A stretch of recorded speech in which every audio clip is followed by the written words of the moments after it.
Hello children, आज मैं आपको हिंदी लिटरेचर में पार्ट 7 डाकिये की कहानी कंवर सिंह की जवानी पढ़ाऊंगी। इसमें एक डाकिये ने अपनी कहानी बताई है, जिसका कि ऑफिस शिमला के माल रोड पर जो पोस्ट ऑफिस है वहाँ पर है। उसमें उनकी बातचीत प्रतिमा शर्मा से हुई है। यहाँ इस पाठ में वही वर्णन किया गया है। कंवर सिंह को उनकी बहादुरी के लिए पुरस्कार दिया गया था। ये पुरस्कार उन्हें क्यों दिया गया, इस पाठ में उसी बातचीत को आगे दर्शाया गया है।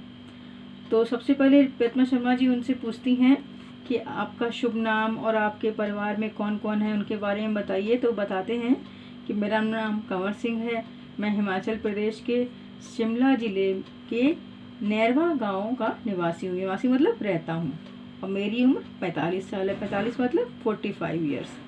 तो आगे वो पूछती हैं कि आपके परिवार में कौन कौन है उनके बारे में बताइए, मतलब अपनी फैमिली मेम्बर्स के बारे में बताइए। तो बताते हैं कि मेरे 4 बच्चे हैं, जिसमें 3 लड़कियां और 1 लड़का है।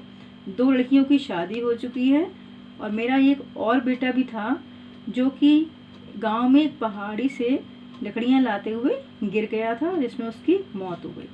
यह सुनकर प्रतिमा शर्मा जी कहती हैं, मुझे बहुत दुख है। क्या आपके इलाके में इस तरह की घटनाएं अक्सर होती रहती हैं, यानी प्रायः होती रहती हैं? तो वो बताते हैं कि जी हाँ, ऐसी घटनाएं हमारे यहाँ अक्सर होती हैं, क्योंकि यहाँ पर क्या होता है, हर साल तिरछी ढलानों या ढाकों से घास काटते हुए औरतें गिरकर मर जाती हैं। फिर भी यहाँ ऐसे ही रास्तों पर चलना पड़ता है, क्योंकि दूसरे कोई रास्ते यहाँ होते ही नहीं हैं।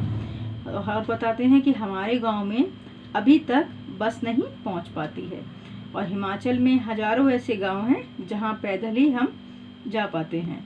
तो आगे पूछती हैं, फिर आपके बच्चे पढ़ने कैसे जाते हैं? तो बताते हैं वो कि मेरे जो बच्चे हैं वो गांव के स्कूल में पढ़ने जाते हैं, और स्कूल जो है लगभग 5 किलोमीटर दूरी पर है।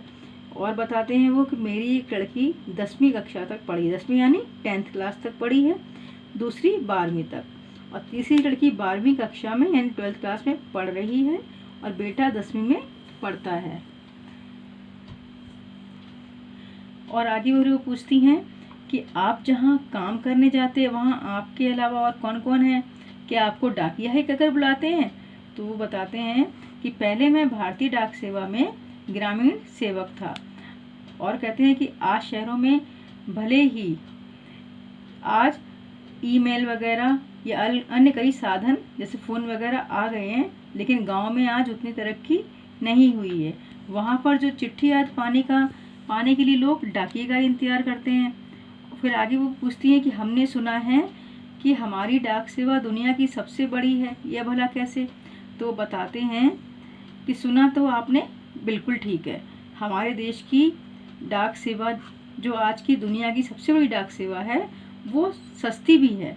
केवल 5 रुपये में हम किसी भी कोने में अपने चिट्ठी यानी अपना लेटर भेज सकते हैं। और पोस्ट कार्ड जो होता है वो तो केवल 50 पैसे का ही होता है, यानी 50 पैसे में हम देश के किसी भी कोने में अपना मैसेज यानी संदेश भेज सकते हैं। फिर वो आगे पूछती हैं कि आपको अपनी नौकरी में मज़ा तो बहुत आता होगा। तो बताते हैं कि हाँ, मुझे अपनी नौकरी अच्छी लगती है। जब मैं दूर नौकरी करने वाले सिपाही का मनी आर्डर लेकर उसके घर पहुँचता हूँ तो उसके बूढ़े माँ बाप खुशी से मेरा चेहरा देखते हैं, यानी जब वो उनके पैसे लेकर पहुंचता है तो वो लोग बहुत खुश होते हैं। ऐसे ही जब किसी रजिस्ट्री पत्र को पहुंचाता हूँ, जिसमें कभी रिजल्ट, कभी नियुक्ति पत्र यानी इसका सिलेक्शन हो जाता है जॉब वगैरह में, तो लोग बहुत खुश होते हैं। और बूढ़े दादा दादी और बूढ़ी नानी तो पेंशन के पैसे मिलने पर बहुत खुश होते हैं। पेंशन क्या होती है बच्चों? पेंशन होती है जब हमारी जॉब ख़त्म हो जाती है तो सरकार द्वारा मिलने वाले पैसे को हम पेंशन बोलते हैं। और वहाँ पर क्या होता है, 6 महीनों तक वो मेरा इंतज़ार इसलिए करते हैं क्योंकि हिमाचल में क्या होता है कि बूढ़े लोगों की पेंशन जो होती है हर 6 महीनों बाद ही आती है, हर महीने नहीं आती है। फिर वो आगे पूछती हैं कि आप क्या शुरू से इसी डाकघर में काम कर रहे हैं? तो कंवर सिंह जी बताते हैं कि शुरू में तो मैंने लाहौर स्पीति ज़िले के किब्बर गांव में 3 साल तक काम किया। यह हिमाचल का सबसे ऊंचा गांव है। इसके बाद 5 साल तक ज़िले के काजा में और 5 साल तक किन्नौर ज़िले में नौकरी की है। उस वक्त इस गांव में टेलीफोन नहीं थे और बसें भी सिर्फ मुख्यालयों तक ही जाती थी। अभी भी ऐसे गांव हैं जहां बस नहीं जाती और ना ही वहां टेलीफोन है। तो ऐसी जगह में ग्रामीण डाक सेवक को बहुत मान दिया जाता है। मान दिया जाना मतलब होता है कि बहुत रिस्पेक्ट की जाती है। उसके बाद वो पूछती हैं कि आप पहाड़ी इलाके में रहते हैं तो जाहिर है डाक पहुंचाना आसान काम तो नहीं होता होगा। तो बताते हैं वो कि हाँ, मुश्किल तो आती है कि जब मैं किन्नौर ज़िले के मुख्यालय रिकांगपिओ में नौकरी करता था यानी जॉब करता था, तो सुबह 6 बजे मेरी ड्यूटी शुरू हो जाती थी, यानी सुबह वो 6 बजे चले जाते थे। मैं 6 बजे सुबह शिमला जाने वाली बस में डाक का बोरा रखता था। बोरा मतलब जूट का बना हुआ बड़ा थैला। और रात को 8 बजे शिमला से आने वाली बस से डाक का बोरा उतारता था। पैकर को तो ये सब काम करने ही पड़ते हैं।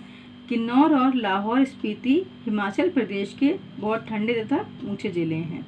इन ज़िलों में अप्रैल महीने में बर्फ़बारी हो जाती है। बर्फ़बारी मतलब होता है बच्चों बर्फ़ गिरना, या बहुत बर्फ़ गिरती है। बहुत ठंडा है उधर पर। बर्फ़ में चलते हुए पैरों को ठंड से बचाना पड़ता है।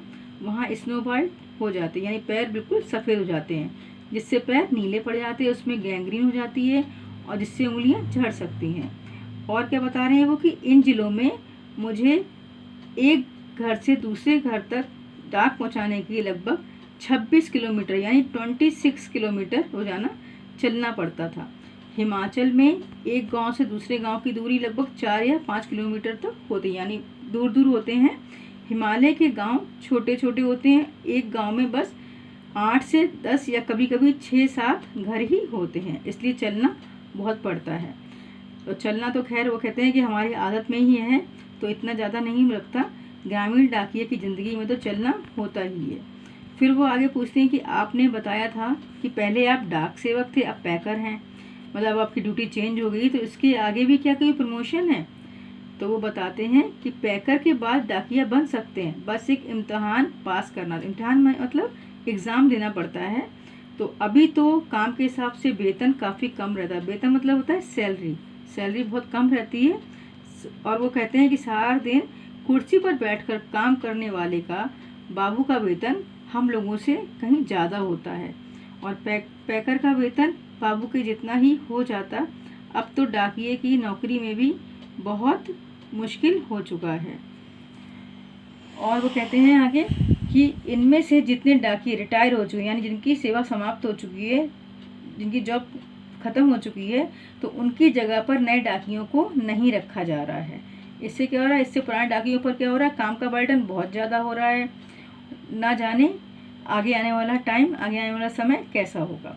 फिर वो पूछती हैं कि क्या कभी काम के दौरान आपके साथ कोई ख़ास बात हुई हो या कोई ख़ास इंसिडेंट हुआ हो। तो बताते हैं हाँ, एक घटना मेरे साथ हुई थी, एक इंसिडेंट मेरे साथ हुआ था जो मैं आपको बताता हूँ।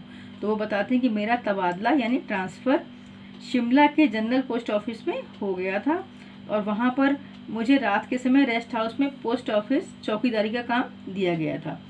और वो आगे बताते हैं कि 1998 की ये बात है। 29 जनवरी को यानी 29 जनवरी को रात लगभग 10:30 बजे का समय था। बाहर से किसी ने पोस्ट ऑफिस का दरवाज़ा खटखटाया। तो मैंने पूछा कि कौन है। तो जवाब आया कि दरवाज़ा खोलो, हमें तुमसे बात करनी है। तो जब कंवर सिंह ने दरवाज़ा खोला तो उस अचानक से 5-6 लोग अंदर घुसे और उन्हें पीटना शुरू कर दिया। तो उन्होंने पूछा कि क्यों पीट रहे हैं, तो उन्होंने कोई जवाब नहीं दिया। सारे ऑफिस की लाइटें बंद कर दी। इससे पहले कि कंवर सिंह कुछ समझ पाते तो उनके सिर पर किसी भारी चीज़ से हमला कर दिया गया, यानी जोर से मारा गया, जिससे उनका सिर फट गया। तो लगातार वो चिल्लाते रहे और लास्ट में बेहोश हो गए और उन्हें कुछ पता नहीं पड़ा। तो अगले दिन जब उन्हें होश आया तो उन्होंने अपने को शिमला के इंदिरा गांधी मेडिकल कॉलेज के अस्पताल में दाखिल पाया, यानी उन्हें होश नहीं था। जब उन्हें होश आया तो वे हॉस्पिटल में थे। सिर में उनके भयंकर यानी बहुत ज़ोर से दर्द हो रहा था। और वो आगे बताते हैं कि उन दिनों मेरा बेटा जो था 17 साल का था और मेरे साथ ही रह रहा था। उसी से उन्हें पता चला कि मेरे चिल्लाने की आवाज़ सुनकर उनका लड़का और ऑफिस के दूसरे लोग जो पास में रहते थे वो आवाज़ सुनकर आ गए और दरवाजे के शीशे तोड़कर अंदर घुस आए और उन्हें अस्पताल पहुंचाया। उनके सिर पर कई टाँके भी लगे, जिसकी वजह से उनकी एक आँख से उन्हें दिखाई नहीं देता था। फिर आगे वो बताते हैं कि सरकार ने मुझे जान पर खेलकर डाक की चीज़ें बचाने के लिए बेस्ट पोस्टमैन का इनाम दिया गया। और यह इनाम उन्हें कब मिला? यह इनाम उन्हें 2004 में मिला। इस इनाम में उन्हें 500 रुपये और प्रशस्ति पत्र यानी सर्टिफिकेट मिला। और वो कहते हैं मैं और मेरा परिवार बहुत खुश हुए। आज भी मैं गर्व से कहता हूँ कि मैं बेस्ट पोस्टमैन हूँ। यानी उन्हें बेस्ट पोस्टमैन की उपाधि क्यों गई थी? क्योंकि उन्होंने अपनी जान की परवाह न करते हुए डाक की सारी चीज़ें बचाई थी। तो बच्चों, आज हमने पार्ट 7 डाकिये की कहानी कंवर सिंह के ज़माने के बारे में पढ़ा। धन्यवाद।